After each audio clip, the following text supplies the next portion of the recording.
Okay, the third speaker is from National Taiwan University Hospital, Professor Wu Ruifen. His topic is postoperative care of LDLT recipients. Professor Wu, please. Thank you for the organizing committee to invite me for this speech. Today I will focus only to the postoperative care of the liver transplant.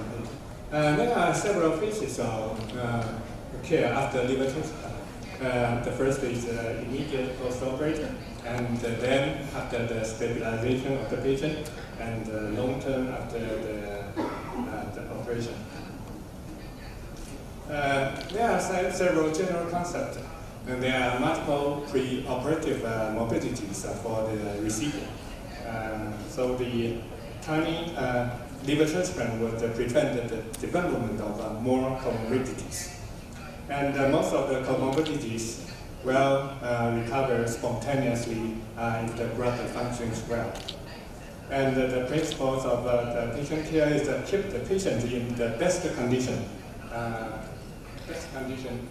for the recovery of liver, and also to prevent the new complications. The first possible complications is bleeding after the liver transplant. And because of the liver failure, the bleeding tendency will persist since before the liver transplant. So there are low platelet counts, and we can encounter this by the splenectomy or splenic artery ligation during liver transplant, and by platelet transfusion. And also, this kind of patient will have a prolonged performing time due to protein factor deficiency. To overcome this, we can give FFP or cryoprecipitate transfusion before or during operations, or even after the operation. And there are bleeding after the liver transplant because the platelet count will not recover immediately. If we do the splenectomy during the operation, of course, the platelet count will recover. However, in most of the patients, we will not perform splenectomy during the operation, so we can increase the platelet count by transfusion or the splenic artery embolization after the operation. And the performing time, the INR will recover rapidly during 1 or 2 days if the liver graft functions well. So if the function does not recover quickly, we can give FFP transfusions. And without significant bleeding, we can keep the INR at 1.5, and the platelet count more than 50,000 per cubic milliliter will be acceptable. And the hematocrit around 30% is also acceptable. And because this kind of patients are usually fluid overload, so we need to maintain CVT around 10 milliliter. For very high central venous pressure, there will be liver congestion and easy bleeding and development of ascites.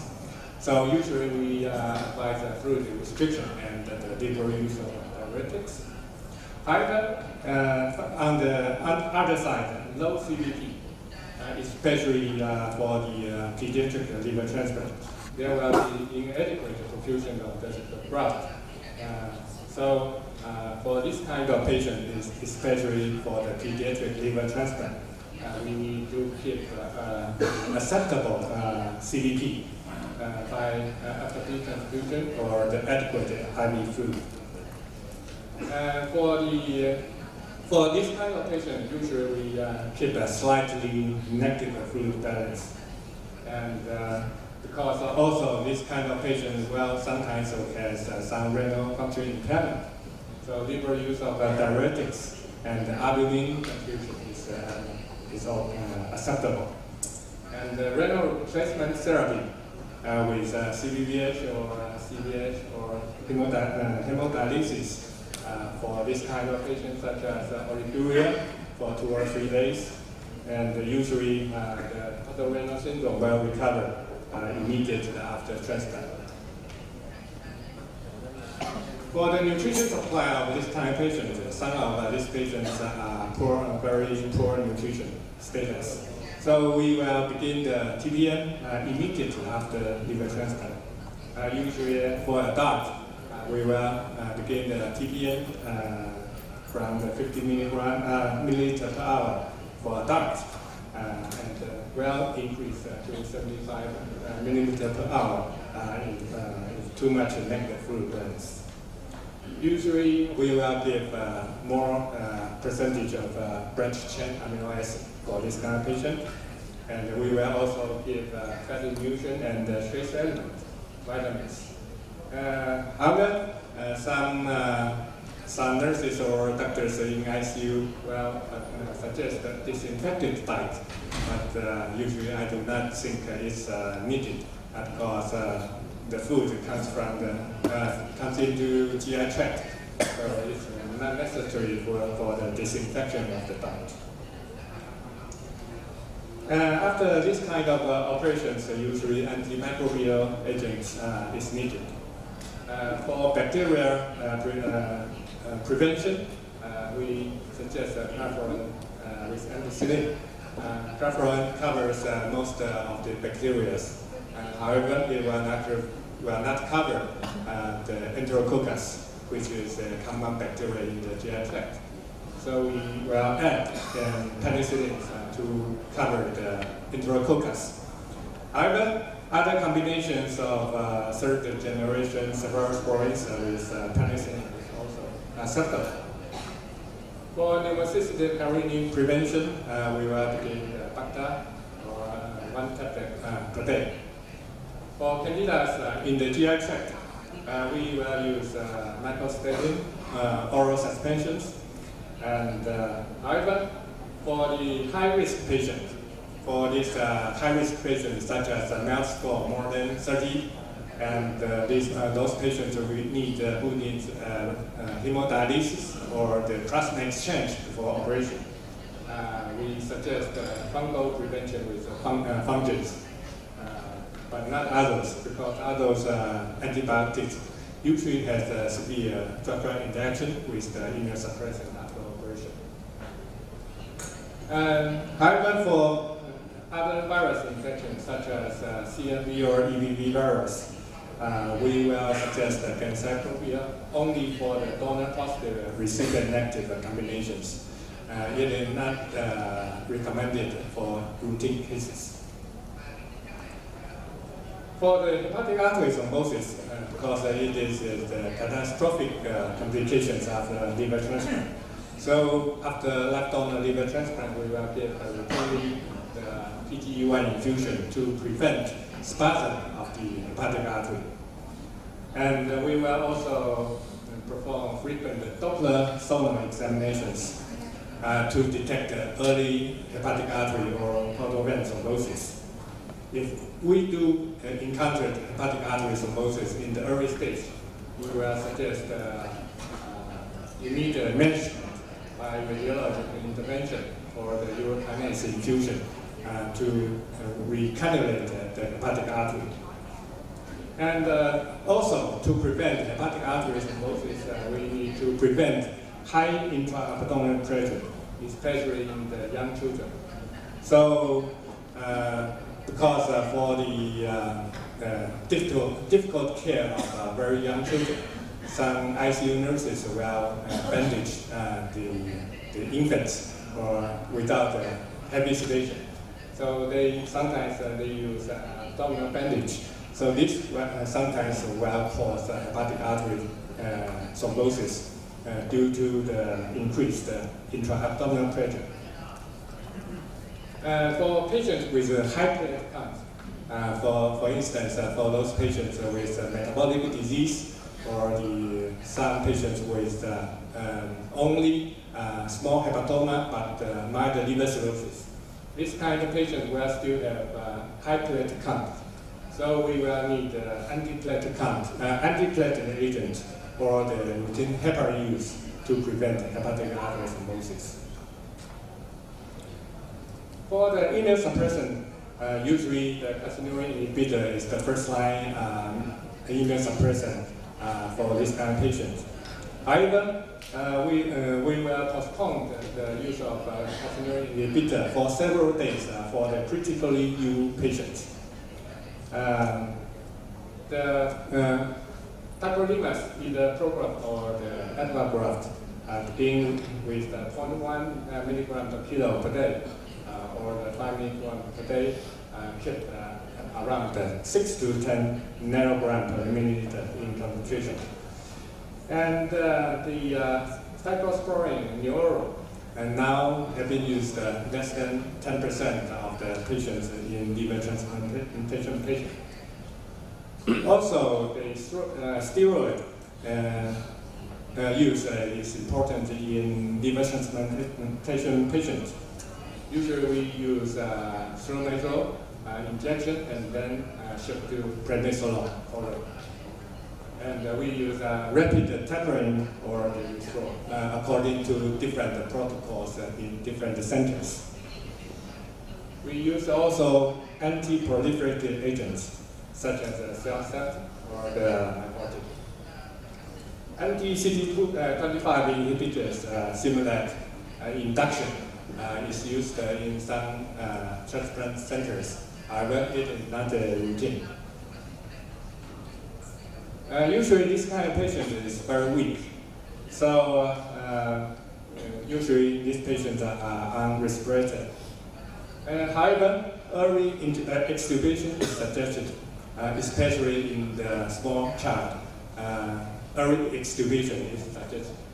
However, early extubation is not recommended for some patients, such as prevention of chronic transfusion-related acute lung injury after massive transfusion.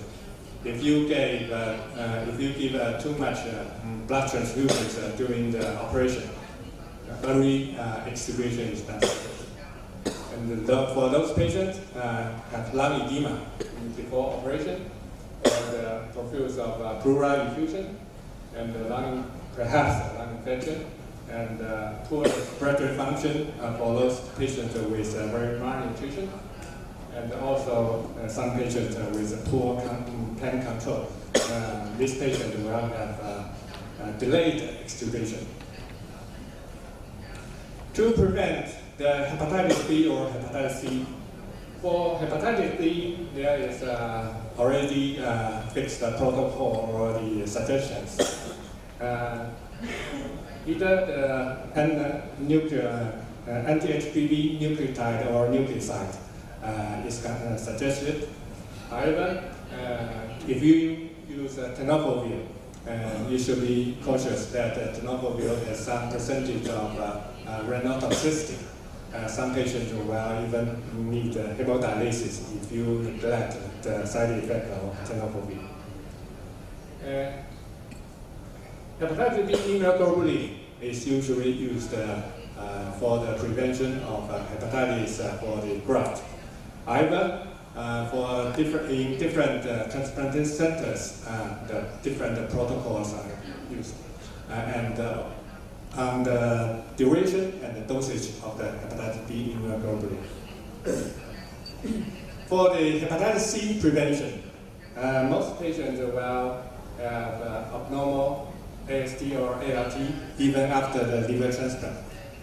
And the recurrence of fibrosis or liver cirrhosis due to hepatitis C will recur in several months or several years.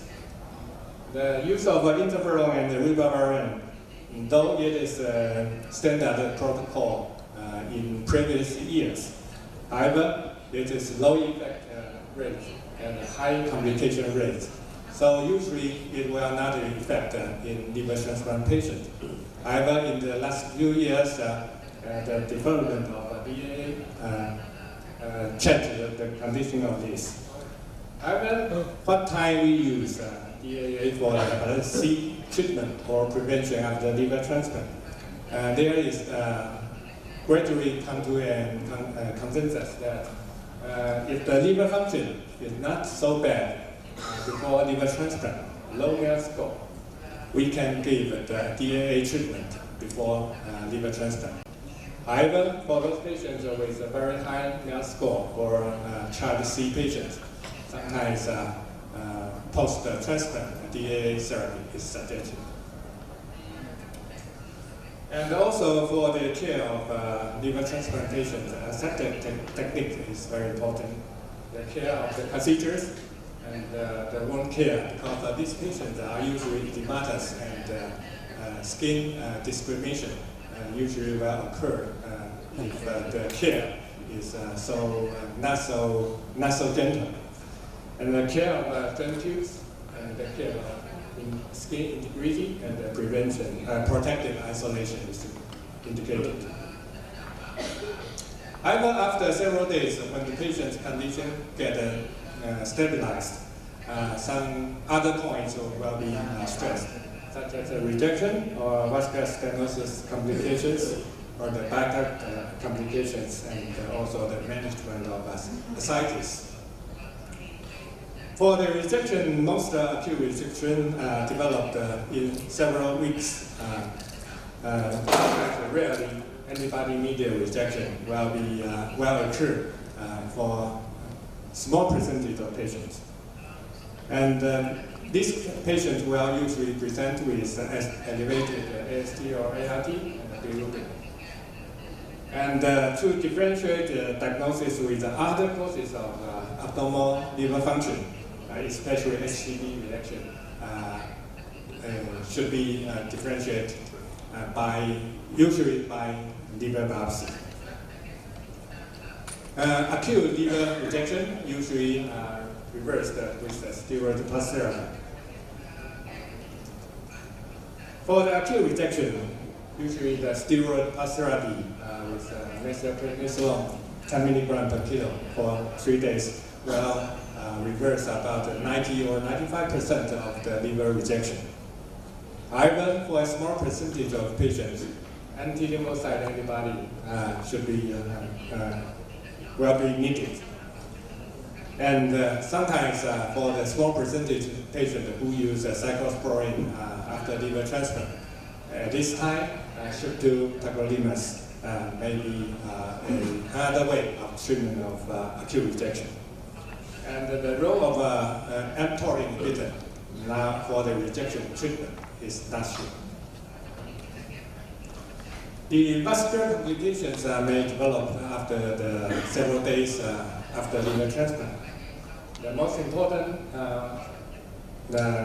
varieties are the hepatic artery or portal vein thrombosis or hepatic vein angulation.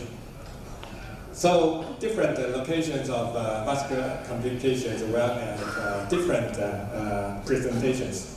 For instance, the elevation of AST/ALT, or the liver failure for the portal vein thrombosis, or the recurrence of ascites.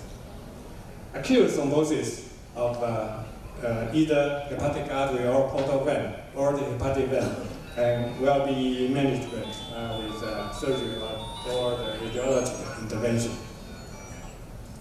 However, sometimes if the hepatic artery or vein thrombosis were neglected for several days, then even the radiological intervention or surgery will not recover the condition. Bile leak also is a frequently seen complications after liver transplant. However, most of the bile leak will heal spontaneously. However, it will occur, will heal in several weeks or even months. Usually, we need long-term drainage. However, for those patients with prolonged and large amount of bile leak, some procedures such as ERVD or PDCD are needed for the hasten of the healing process. The bile duct stenosis or obstruction most frequent complications after liver transplant. In different centers, it developed from 10% to 30% of the patients. Usually, the management is needed. Otherwise, repeated infections will occur. For the management of bile duct stenosis or obstruction, you may consider PTCD plus balloon dilatation or the ERCP dilatation from the GI tract. However, some surgical procedures is needed for refractory cases. For some liver transplant patients, the massive or refractory ascites will not resolve after transplant. And this may be due to different mechanisms, such as hepatic vein stenosis or angulation, portal vein stenosis or thrombosis, and different management for different etiologies. And the CT scan to check patency of these vessels, such as hepatic vein or portal vein. For instance, this is a case of hepatic vein angulation after liver transplant. The patient developed ascites several months after liver transplant. So we planned a hepatic vein implant stent, so the ascites resolve very rapidly. And there are some points for Please, the attention time. okay. Recurrence of SCC should be followed. For those patients with CC, should be followed regularly. And de novo malignancy should be followed because malignancy rate increased after all kinds of organ transplantation. And opportunistic infections such as TBs and cryptococcus meningitis should be monitored regularly, especially in the endemic areas. So,